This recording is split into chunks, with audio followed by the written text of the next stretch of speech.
Assalamualaikum warahmatullahi wabarakatuh. Nama saya Rida Siti Hamidah, Prodi PAI 6B. Di sini saya akan menjelaskan pendapat ulama mengenai zakat profesi. Untuk memenuhi tugas mata kuliah Masailul Fiqhiyah 2. Yang pertama, ada pendapat dan dalil yang tidak menyetujui adanya zakat profesi. Di zaman Rasulullah Shallallahu Alaihi Wasallam dan salafus soleh sudah ada profesi-profesi tertentu yang mendapatkan nafkah dalam bentuk gaji atau honorer. Namun tidak ada keterangan sama sekali tentang adanya ketentuan zakat profesi.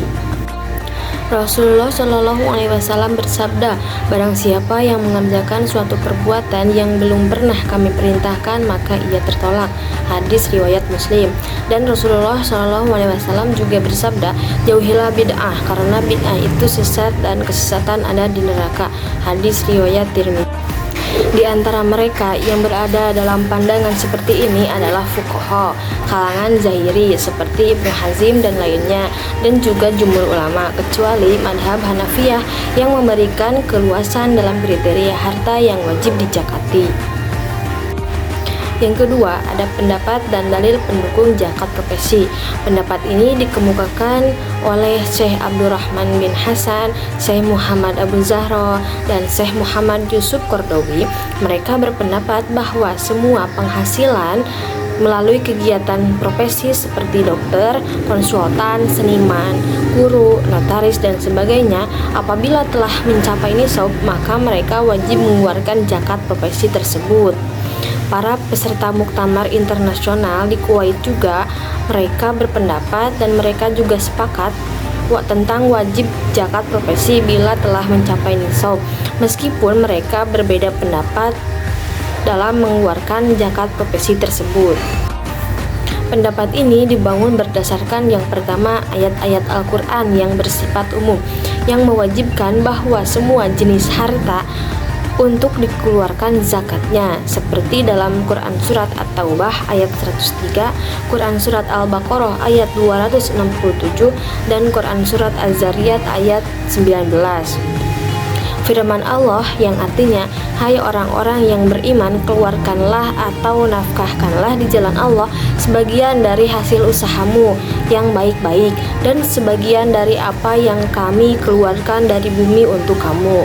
Quran Surat Al-Baqarah ayat 267. Dalam ayat tersebut Allah menegaskan bahwa segala hasil usaha yang baik-baik wajib dikeluarkan zakatnya. Dalam hal ini termasuk juga penghasilan atau gaji dari profesi sebagai dokter, konsultan, guru, seniman, dan lainnya. Imam Ar-Razi berpendapat bahwa apa yang dimaksud dengan hasil usaha tersebut meliputi semua harta dalam konsep yang menyeluruh yang dihasilkan oleh kegiatan atau aktivitas manusia tersebut. Karena itu, nas Al-Quran yang tadi dibacakan dalam Quran Surat Al-Baqarah mencakup semua harta, baik yang terdapat di zaman Rasulullah Shallallahu Alaihi Wasallam, baik yang sudah diketahui secara langsung maupun yang diikhlaskan kepadanya. Dari sudut keadilan yang merupakan ciri utama ajaran Islam menetapkan bahwa kewajiban zakat setiap harta yang dimiliki akan terasa sangat jelas dibandingkan dengan harta yang menetapkan kewajiban zakat pada komoditi-komoditi tertentu saja yang konvensional. Petani yang saat ini kondisinya secara umum kurang beruntung tetapi harus berzakat apabila hasil pertaniannya telah mencapai nisab.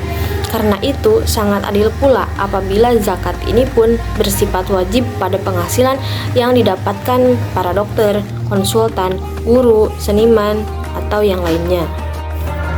Sejalan dengan perkembangan kehidupan antar manusia, khususnya dalam bidang ekonomi, kegiatan penghasilan melalui keahlian dan profesi akan semakin berkembang dari waktu ke waktu, bahkan akan menjadi kegiatan ekonomi yang utama.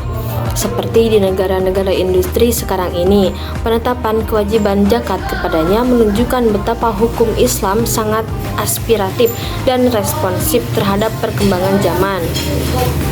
Abdullah Fattah menyatakan bahwa aturan dalam Islam bukan hanya sekedar berdasarkan pada keadilan bagi seluruh umat manusia, akan tetapi sejalan dengan kemaslahatan dan kebutuhan hidup antar manusia sepanjang zaman dan keadaan, walaupun zaman itu berbeda dan berkembang dari waktu ke waktu.